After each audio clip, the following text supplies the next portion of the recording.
Hello friends, स्वागत है आपका हमारे यूट्यूब चैनल पर। तो आज से हम शुरू करने जा रहे हैं भारत के इतिहास का एक बहुत ही महत्वपूर्ण चैप्टर, जो कि है वैदिक सभ्यता। 1500 BC से लेके 600 BC तक ये सभ्यता भारत में रही है। तो इस सभ्यता की लगभग 3 या 4 वीडियो बनेगी। इन चारों वीडियो को आप ध्यानपूर्वक देखें। उसके बाद आपकी सारी की सारी जो है वैदिक सभ्यता के प्रश्न जो परीक्षा में आपके आएंगे उसको आप आसानी से हल कर पाएंगे, ये मेरा पूरा विश्वास है। तो चलिए शुरू करते हैं। वैदिक सभ्यता। तो सबसे पहले देखेंगे कि वैदिक सभ्यता का जो काल है वो है 1500 BC से लेकर 600 BC तक ये भारत में चला है।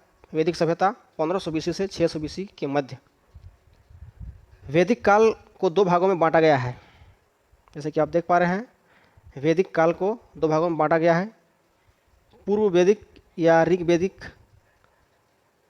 काल 1500 BC से 1000 BC, यानी कि पूर्व वैदिक काल और ऋग वैदिक काल एक ही है। इसमें आप कन्फ्यूज मत होना है कि पूर्व वैदिक काल कहीं कहीं रहता है, पूर्व वैदिक काल कहीं पर रहता है ऋग वैदिक काल। तो इसमें आपको बिल्कुल भी घबराना नहीं है, ये दोनों एक ही चीज़ है। दूसरा है उत्तर वैदिक काल। इसका काल है 1000 BC से 600 BC के बीच। तो इसको क्रमवार हम पूर्व वैदिक या ऋग वैदिक काल को पहले पढ़ेंगे। उसके बाद जैसे जैसे हम आगे बढ़ेंगे वैसे वैसे आपको प्रश्न को हल करने में आसानी होगी। तो चलिए आगे बढ़ते हैं।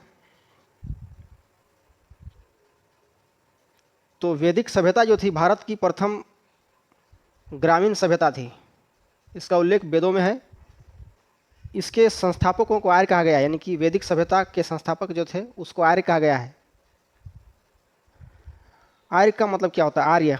आर्य का मतलब होता है श्रेष्ठ कुल में उत्पन्न, श्रेष्ठ कुल में उत्पन्न, सुसंस्कृत। आर्य श्रेष्ठ कुल में उत्पन्न या सुसंस्कृत, उसे आर्य कहा गया है। नॉर्डिक शाखा के सफेद उपजाति से संबंधित मानव समूह को आर्य कहा गया है। ये भी ध्यान में रखना है। नॉर्डिक शाखा के सफेद उपजाति से संबंधित मानव समूह को आर्य कहा गया है। उसके बाद हम देखेंगे कि आर्यों का निवास स्थान कहाँ था, मूल निवास स्थान। तो इसमें बहुत सारे भारत के इतिहासकारों और विदेशी इतिहासकारों में भ्रम की स्थिति है। सभी ने अपने अपने अनुसार अपना मत व्यक्त किया है। तो चलिए उसे देखते हैं।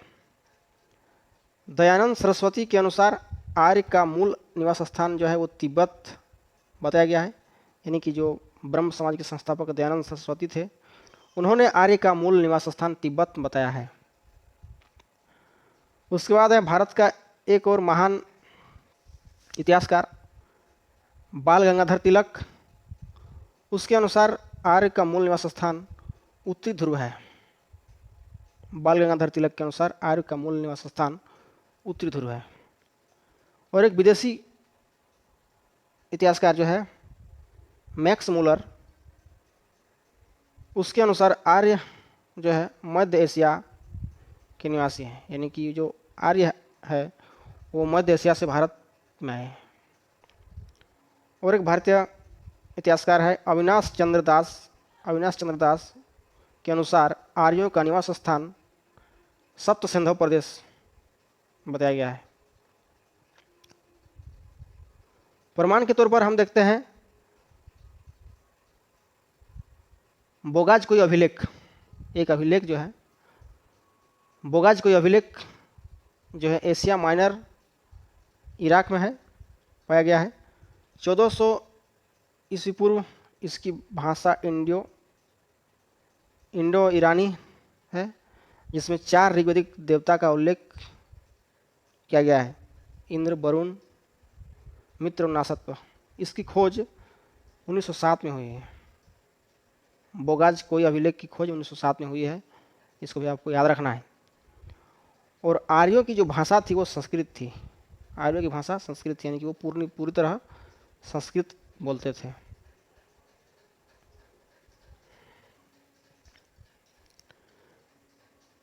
तो चलिए हम लोग शुरू करते हैं ऋग्वैदिक काल। ऋग्वैदिक काल जो है 1500 BC से 1000 BC तक उसका काल माना जाता है ऋग्वैदिक काल का। इस काल में वेदों की रचना हुई है। ऋग्वैदिक काल में वेदों की रचना हुई है, इसलिए इसे ऋग्वैदिक काल भी कहा जाता है।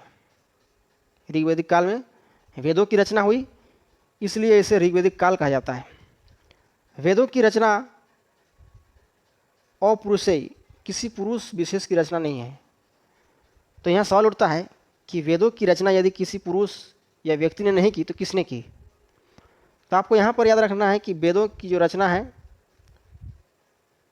वो किसी पुरुष ने नहीं की, यानी कि वो एक पीढ़ी से दूसरी पीढ़ी तक हस्तांतरित हुए, जिसे देवताओं ने स्वयं लिखा है, या उसे कहें कि भगवान ने उसे स्वयं लिखा है, जिसे वेद कहते हैं। वेदों का संकलन ये आपको याद रखना है। महर्षि कृष्णद्वैपायन वेद व्यास के द्वारा वेदों को संकलन किया गया है, यानी उसको वो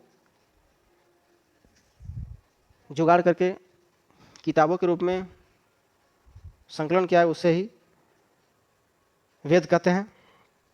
तो वेदों की संख्या 4 है: ऋग्वेद, यजुर्वेद, सामवेद और अथर्ववेद। तो चलिए एक एक करके इस वेदों के बारे में जानकारी प्राप्त करते हैं। चलिए आगे देखते हैं। सबसे पहले हम बात करेंगे ऋग्वेद की, उसके बाद यजुर्वेद, उसके बाद सामवेद और उसके बाद अथर्ववेद। यजुर्वेद, सामवेद और अथर्ववेद की रचना उत्तर वैदिक काल में हुई है। ऋग्वेद की रचना केवल ऋग्वैदिक काल में हुई है, यानी कि ऋग्वेद की रचना जो हुई है वो पूर्व वैदिक काल या ऋग्वैदिक काल में हुआ है, इसीलिए उसे ऋग्वैदिक काल कहा जाता है। और यजुर्वेद, सामवेद और अथर्ववेद की रचना जो हुई है उत्तर वैदिक काल में हुई है, यानी कि बाद में हुई है। यानी सबसे प्राचीनतम वेद ऋग्वेद को माना जाता है। ऋग्वेद जो है आदि मानव का प्राचीनतम ग्रंथ है। देवी स्तुति, प्रार्थनाएं, मंत्र, श्लोक का विवरण इस वेद में मिलता है। यह धर्म प्रधान ग्रंथ है। इसके 10 मंडल, 10,562 श्लोक तथा 1028 सूक्त हैं। गायत्री मंत्र ऋग्वेद के 3 मंडल में विद्यमान है, जिसे विश्वामित्र द्वारा लिखा गया है। यानी कि गायत्री मंत्र का आविष्कार किसने किया है? तो वह विश्वामित्र मुनि के द्वारा। दक्षराज युद्ध का वर्णन 7वें मंडल में मिलता है। ऋग्वेद के 7वें मंडल में दक्षराज युद्ध का वर्णन 7वें मंडल में पाया जाता है।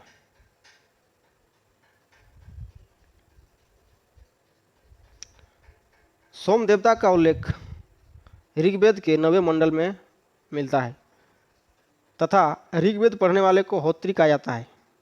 होत्री कहा जाता है। वामन अवतार के 3 पग धरती का आख्यान भी ऋग्वेद में ही है। जो वामन अवतार थे उसका 3 पग की धरती का आख्यान भी ऋग्वेद में मिलती है। आपने देखा होगा श्री कृष्णा सीरियल में, जो 3 पग धरती में है वो जो पूरा स्वर्ग, मर्त और पाताल 2 पग में जब भगवान वामन ले लेते हैं तो तीसरा पग जो है उस राजा के माथे पर रखा जाता है। तो इसका वर्णन ऋग्वेद में मिलता है।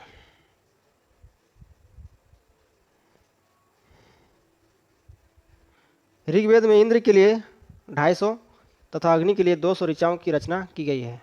याद रखना है, ऋग्वैदिक काल में इंद्र जो है प्रमुख देवता है, उसके लिए 250 तथा अग्नि के लिए 200 ऋचाओं की रचना की गई है। उसके बाद आपका दूसरा प्रमुख वेद है यजुर्वेद। स्वर पाठ, मंत्र, बलि के समय अनुपालन के लिए नियमों का संकलन यजुर्वेद कहलाता है। इस वेद को पढ़ने वाले को अर्धायु कहा जाता है। यह एक ऐसा वेद है जिसमें गद्य एवं पद्य दोनों हैं। माफ कीजिए, यहाँ पर इसकी होगा, इसकी दो शाखाएं हैं, यानी कि यजुर्वेद की दो शाखाएं हैं, कृष्ण यजुर्वेद और शुक्ल यजुर्वेद। यजुर्वेद की दो शाखाएं हैं, कृष्ण यजुर्वेद और शुक्ल यजुर्वेद। चलिए आगे देखते हैं। तीसरा वेद है सामवेद।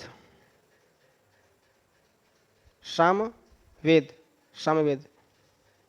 इस वेद को भारतीय संगीत का जनक कहा जाता है। इस वेद को भारतीय संगीत का जनक कहा जाता है। यह गायन प्रधान है, साथ ही इसे कम ऐतिहासिक महत्व वाला वेद भी कहा गया है। यानी कि ये जो वेद है ये बहुत ही कम ऐतिहासिक महत्व वाला वेद है। इसे पढ़ने वाले को उद्धृत कहा जाता है, यानी कि भारतीय संगीत का जनक, यानी कि संगीत, गायन, नृत्य, ये सब इस वेद में, सामवेद में पाया जाता है। चलिए आगे देखते हैं।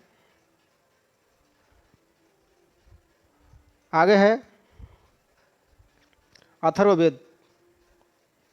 अथर्ववेद जादू टोना, टोटका, औषधि चिकित्सा, लोकप्रिय धार्मिक प्रतिनिधित्व धारण करने वाला सबसे प्राचीनतम वेद कहा जाता है। अथर्ववेद जो है सबसे बाद में आया है, इसलिए उसे ब्रह्मवेद भी कहा जाता है। इस वेद में सभा एवं समिति प्रजापति की दो पुत्रियां कहा गया है, यानी कि जादू टोना, टोटका, औषधि चिकित्सा, लोकप्रिय धार्मिक प्रतिनिधित्व धारण करने वाला सबसे नवीनतम यानी कि नया वेद कहा जाता है। इसे ब्रह्मवेद भी कहा जाता है, ये भी आपको याद रखना है। चलिए आगे देखते हैं कि आगे क्या है। यहाँ पर वेद और उसके पुरोहित किसको क्या कहा जाता है उसके बारे में यहाँ पे पढ़ना है। ऋग्वेद के पढ़ने वाले को होत्री कहा जाता है। होत्री, यहाँ पर गलत लिखा गया है, होत्री कहा जाता है, ठीक है। यानी कि ऋग्वेद पढ़ने वाले को ऋग्वेद पढ़ने वाला होता है, आपको याद रखना है। इस प्रश्न में ही उसका उत्तर छुपा है। ऋग्वेद पढ़ने वाला होता से याद रखना है होत्री। यजुर्वेद से याद रखना है अर्धायु कहा जाता है। अधर्यु कहा जाता है। सामवेद पढ़ने वाले को उद्गाता कहा जाता है। यहाँ पे याद रखना है गीत गाता, यानी कि सामवेद जो होता है गायन प्रधान होता है, इसलिए याद रखना है गीत गाता और उद्गाता। गीत गाता, उद्गाता कहा जाता है। अथर्ववेद ब्राह्मण या ब्रह्मा कहा जाता है, यानी अथर्ववेद पढ़ने वाले को ब्रह्मा या ब्राह्मण कहा जाता है। इसको इस तरह आप याद रखना है कि अथर्ववेद कोई भी जो मंत्र जानता हो, जादू टोना जानता हो, वो अपने आप को ब्रह्मा से कम नहीं समझता है। इसीलिए आपको याद रखना है कि अथर्ववेद पढ़ने वाले क्या है, ब्राह्मण या ब्रह्मा कहा जाता है। इसको और एक बार हम रिपीट कर दे रहे हैं। ऋग्वेद पढ़ने वाला होता है, याद रखना है होता, प्रश्न में उत्तर छुपा है। होता से होत्री याद रखना है। यजुर्वेद पढ़ने वाला अर्धायु। सामवेद गीत गाता, उद्गाता कहा जाता है। अथर्ववेद जो है उसको ब्रह्मा या ब्राह्मण कहा जाता है। इसको इस तरह याद रखना है कि जादू टोना, टोटका, रोग निवारण, ये सब करने वाले व्यक्ति अपने आप को ब्रह्मा से कम नहीं समझते हैं, इसलिए इसे ब्रह्मा या ब्राह्मण कहा जाता है। चलिए आगे देखते हैं। तो आपके सामने है वेद और उपवेद, यानी कि किस वेद का उपवेद क्या है इसके बारे में जानकारी प्राप्त करते हैं। यानी कि ऋग्वेद का उपवेद है, ऋग्वेद से आया आयुर्वेद, आपने सुना होगा। आयुर्वेद कहाँ से आया, ऋग्वेद से आया है, उसका उपवेद है। यजुर्वेद से आया धनुर्वेद, यजुर्वेद से धनुर्वेद। सामवेद से गंधर्ववेद, गंधर्व जो होते हैं वो नृत्य करते हैं। अथर्ववेद शिल्पवेद, नया आविष्कार, सबसे बाद का वेद है, तो उसमें क्या होगा, बाद में क्या होगा, आविष्कार ही होगा, इसलिए आपका रखना है अथर्ववेद से आविष्कार, नया आविष्कार, शिल्प वेद। सामवेद से क्या होता है, गायन प्रधान है, गंधर्व। और यजुर्वेद से धनुर्वेद और ऋग्वेद से आयुर्वेद। ये चीज़ आपको याद रखना है। हमको आशा है कि आपको याद हो गए होंगे। और यदि वीडियो आपको अच्छा लगा है तो इसे अपने दोस्तों में शेयर करें और मेरे चैनल को सब्सक्राइब करें, ताकि जो भी वीडियो हम बनाएं वो आपको जल्द से जल्द पहुंच जाए। तो ये वीडियो देखने के लिए आपका बहुत बहुत धन्यवाद। जय हिंद, जय भारत, जोहार।